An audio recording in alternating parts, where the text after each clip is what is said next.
안녕하세요. 책 데이트 시간입니다. 오늘 소개해드릴 책은 다산의 마지막 습관이라는 책입니다. 조윤재 지음 청림출판에서 나온 책입니다. 내 나이 60, 한 갑자를 다시 만난 시간을 견뎠다. 나의 삶은 모두 그르침에 대한 뉘우침으로 지낸 세월이었다. 이제 지난 날을 거두어 정리하고 다시 시작하고자 한다. 이제부터 빈틈없이 나를 닦고 실천하고 내 본분을 돌아보면서 내게 주어진 삶을 다시 나아가고자 한다. 다시 기본으로 돌아가고자 한 다산의 심정이 느껴지는 글인데요. 험난한 귀양 생활에 몸은 점차 쇠약해졌습니다. 중풍이 심해지고 오한을 견디기도 힘들었는데요. 다산은 이러한 순간에 지필에서 자신의 길을 찾았습니다.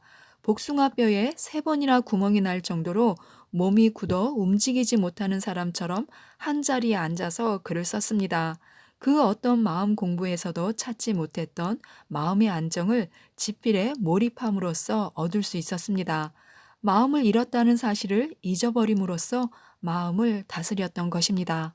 다사는 마음이 흔들릴 때마다 몸을 바로잡았고 몸이 흐트러질 때마다 마음을 다잡으며 위대한 업적을 이뤘습니다. 다산이 자신의 삶으로 보여준 치열한 노력과 실천 과정이 이 책 속에 그대로 녹아 있는데요. 지금부터 몇 가지만 살펴보도록 하겠습니다. 내공은 드러내는 것이 아니라 드러나는 것이라고 하는데요. 실력을 쌓고 자신을 다듬어 가는데 매진하는 사람은 다른 하찮은 일에 신경 쓸 여유가 없습니다. 하지만 어느 순간이 되면 그동안 쌓아온 내공과 실력이 자연스럽게 겉으로 배어나오게 됩니다. 가득 찬 독이 넘치듯이 물이 잔뜩 뺀 옷감에서 물이 흘러나오듯이 드러내지 않고 자랑하지 않아도 실력이 드러나고 사람들이 알게 됩니다.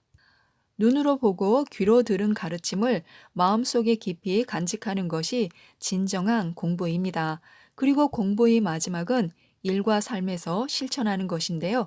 따라서 삶이 계속되는 한 공부는 끝이 없습니다. 인간은 허공에 흩어지는 말이 아니라 땅에 남기는 발자국으로 스스로를 증명합니다. 다사는 18년간의 귀양 생활 동안 끊임없이 두 아들에게 편지를 써서 보냈습니다. 어려운 상황이었지만 형편이 되는 대로 아들들을 불러 직접 가르침을 주기도 했습니다. 집에 책이 없느냐? 몸에 재주가 없느냐? 눈과 귀가 총명하지 않느냐? 어째서 자포자기 하려는 게냐? 패족이라 생각해서냐? 패족은 다만 벼슬 하는데 거리낌이 있을 뿐이다. 패족으로 성인이 되거나 문장가가 되는 데에는 아무런 거리낌이 없다. 식견이 트인 선비가 되는 데에도 아무 문제가 없다. 거리낌이 없을 뿐더러 오히려 좋은 점이 있다. 과거 시험에 얽매이지 않아도 되는 데다 가난함과 공공함을 통해 오히려 심지를 단련할 수도 있다. 이처럼 다산이 자식들에게 가르친 것은 고난에 임하는 자세였는데요. 자신 역시 편지에 쓴 글에 부끄럽지 않게 당당하게 고난에 맞섰습니다. 그리고 끊임없이 학문에 전진했습니다. 크고 복잡한 것을 해결하고 싶으면 작고 단순한 것에서부터 시작하는 것이 좋습니다. 불행이 닥쳤을 때 큼지막하고 먼 데서만 답을 찾는 사람은 그 고난을 이겨내기가 힘이 듭니다. 반대로 사소한 지점부터 차근차근 돌아보며 해법을 찾아 나간다면 고난을 이겨낼 가능성이 훨씬 높아집니다. 그 시작은 바로 자신의 삶을 단순화하고 옳지 않은 것은 중단하고 주어진 일상에 충실하는 것입니다. 공자가 말했듯이 그 어떤 높은 이상도 땅에서부터 시작해야 합니다. 아무리 높은 이상도 그 시작은 현실에 발을 딛고 있는 자신인데요. 그리고 자신이 만들어가는 일상입니다. 일상에서 증명되지 않으면 그 어떤 것도 인정받을 수 없습니다. 학문도 마찬가지인데요. 다사는 이렇게 말했습니다. 궁리, 즉 사물의 이치를 깊이 연구함이란 현묘하고 심오한 이치를 탐색하며 만 가지 변화를 두루 섭렵하는 일을 이루는 것이 아니라 우리가 날마다 행하는 도리를 마땅히 다 헤아려 말없이 마음속에서 나누어 살피는 것이다. 즉, 일상의 도리를 충실히 살피는 것에서 시작하면 만 가지 이치에도 통할 수 있습니다.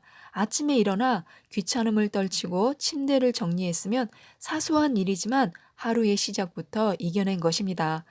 다산의 삶은 험난했는데요. 젊은 나이에 정조의 총애를 받으며 승승장구했지만 사람들의 시기를 받고 당쟁에 휘말려 죽을 위험에 처하기도 했습니다. 다행히 목숨을 건졌지만 긴 유배 생활을 해야 했습니다. 다사는 평생 하고 싶은 일, 해야만 하는 일은 망설이지 않고 행하며 살아왔습니다. 설사 하고 싶지 않은 일이라고 해도 잘못된 일, 불의한 일은 참을 수 없기에 두려움 없이 행했습니다. 학문을 좋아했기에 쉼없이 공부했고 정의로운 일이기에 남을 비판하는데 주의를 돌아보거나 망설이지 않았습니다. 하지만 많은 사람이 원한을 사고 비방을 받아 귀양 생활을 하면서 깨달은 것은 삶은 보다 신중해야 하고 두려운 마음으로 절제해야 한다는 것이었습니다. 다사는 여유단기의 결론을 이렇게 내렸는데요. 마음에서 일어나고 뜻에서 삭트는 모든 것은 매우 부득이한 것이 아니면 그만두며 매우 부득이한 것일지라도 남이 알지 못하게 하려는 것은 그만둔다. 진실로 이같이 된다면 천하에 무슨 일이 있겠는가 하고요. 두려움 없이 당당하게 삶을 살아가는 자세는 당연히 필요합니다. 굳건한 마음이 없으면 일을 이루기가 힘이 듭니다. 법과 원칙대로만 이루어지지 않을 때도 많고요. 때로는 정의롭다고 해서 반드시 승리하는 것도 아닙니다. 어떤 상황에서도 소신과 믿음을 함부로 굽혀서는 안 됩니다. 하지만 과감한 결단과 함께 자신을 지킬 수 있는 세심함도 갖춰야 합니다. 담대하면서도 세심하게 주위를 살피는 삶의 자세가 필요합니다. 용기란 떨쳐 일어나는 굳센 기운이 아니라 하기 싫은 일을 할 수밖에 없을 때 필요한 힘입니다. 살아가면서 가장 중요한 일은 나를 지키는 것인데요. 다사는 삶에서 가장 중요한 일은 마음을 다스리고 성품을 기르는 것이라고 했습니다. 다시 말해, 가장 중요한 일은 삶의 근본을 바로 세우는 것인데요. 책을 통해 이치를 궁구함으로써 그것을 얻을 수 있다고 봤습니다. 특히 말에 있어서는 더욱 중요한데요. 말로 인해 벌어지는 다툼을 지켜보면 지극히 사소한 일들이 많습니다. 우연히 지나치는 말, 아무 생각 없이 던진 말로 오해가 생기고 자존심이 상해 다투게 됩니다. 하지만 애초에 문제의 발단을 유심히 살펴보면 정작 중요한 말은 없습니다. 굳이 하지 않아도 될 말 때문에 문제가 벌어지고 또 심각해지는 것입니다. 우리의 삶도 마찬가지인데요. 중요하지 않은 일, 하지 않아도 될 일 때문에 정말 중요한 일을 하지 못하곤 합니다. 무엇보다도 문제가 되는 것은 이런 일로 인해 고민과 근심에 빠지는 것인데요. 맹자는 이런 근심을 하루아침에 사라질 근심이라고 했습니다. 하룻밤만 지나면 없어질 근심 때문에 시간을 낭비하고 마음을 병들게 하는 것입니다. 이런 쓸데없는 근심에서 벗어나는 좋은 방법은 중요한 일, 시급한 일에 집중하는 것입니다. 바로 우리 삶을 통해 이루어야 하는 일, 나 자신에서 시작해 나뿐만이 아니라 세상에 이로운 보탬이 되는 일입니다. 인생은 짧습니다. 중요한 일을 시급하게 하기에도 시간이 모자랍니다. 무조건 엄격해서도 반대로 무조건 온화해서도 안 되며 때와 상황에 따라 태도를 유연하게 바꿀 수 있어야 합니다.